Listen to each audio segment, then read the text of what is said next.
নিজের বাবাকে হারানোর যন্ত্রণায় তবে কি এবার ইন্দ্রাণীকে উচিত শিক্ষা দেবে কুসুম, নাকি জীবনের সবচেয়ে বড় ধাক্কা তাকে সম্পূর্ণ ভেঙে দেবে?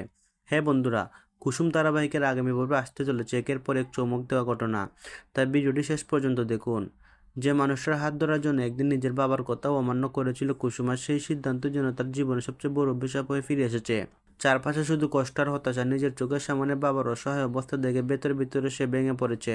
অন্যদিকে শঙ্করের মনেও জমতে থেকে গভীর যন্ত্রণা। বারবার তিনি ভাবতে থাকেন তার কারণে পরিবারের সবাই কতটা কষ্ট পাচ্ছে। এমনকি নিজের জীবনেও এক ভয়ঙ্কর সিদ্ধান্ত নেওয়ার কথা ভাবতে শুরু করেন তিনি। শঙ্করের কথাবার্তা এবং আচরণ দেখে আশঙ্কায় পড়ে যায় পরিবারের সবাই। তবে কি সত্যি তিনি কুসুমকে একা রেখে চলে যাবেন? যদি এমনটা হয় তাহলে কুসুমের জীবনে নেমে আসবে সবচেয়ে বড় অন্ধকার। কারণ ছোটবেলায় মাকে হারানোর পর বাবা ছিল তার পৃথিবী। বাবার স্নেহ ভালোবাসা আশ্রয় নিয়ে এতদিন বেঁচে ছিল সে।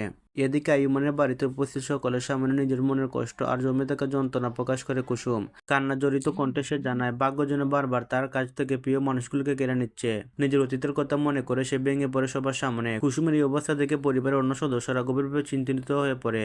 কেউ তাকে সান্ত্বনা দেওয়ার চেষ্টা করে, আবার কেউ ভবিষ্যতের কথা ভেবে আতঙ্কিত হয়ে ওঠে। কিন্তু এই মাধ্যমে ইন্দ্রাণীর কিছু আচরণ নতুন করে সন্দেহ সৃষ্টি করে। অনেকের মনে প্রশ্ন জাগতে শুরু করে এই পরিস্থিতির পেছনে কি কোনোভাবে ইন্দ্রাণীর হাত রয়েছে? আর যদি সত্যি তার কোনো ষড়যন্ত্র থেকে থাকে তাহলে কি এবার নতুনভাবে ফিরে এসে প্রতিশোধ নেবে কুসুম? বাবাকে হারানোর কষ্ট, বিশ্বাসঘাতকতার যন্ত্রণা, অন্যায়ের বিরুদ্ধে লড়াই, সবকিছু মিলিয়ে আগামী পর্ব হতে চলেছে অত্যন্ত আবেগঘন ও উত্তেজনাপূর্ণ। তাহলে সত্যি কি কুসুমের জীবনে নেমে আসবে নতুন ঝড়, নাকি সে সব বাধা পেরিয়ে সত্যকে সামনে আসবে? এই সব প্রশ্নের উত্তর জানতে চোখ রাখুন কুসুম ধারাবাহিকের আগামী পর্বে। ভিডিওটি ভালো লাগলে অবশ্যই লাইক, শেয়ার এবং কমেন্ট করবেন। আর এমন নতুন নতুন আপডেট সবার আগে পেতে চ্যানেলটি সাবস্ক্রাইব করতে ভুলবেন না। ধন্যবাদ।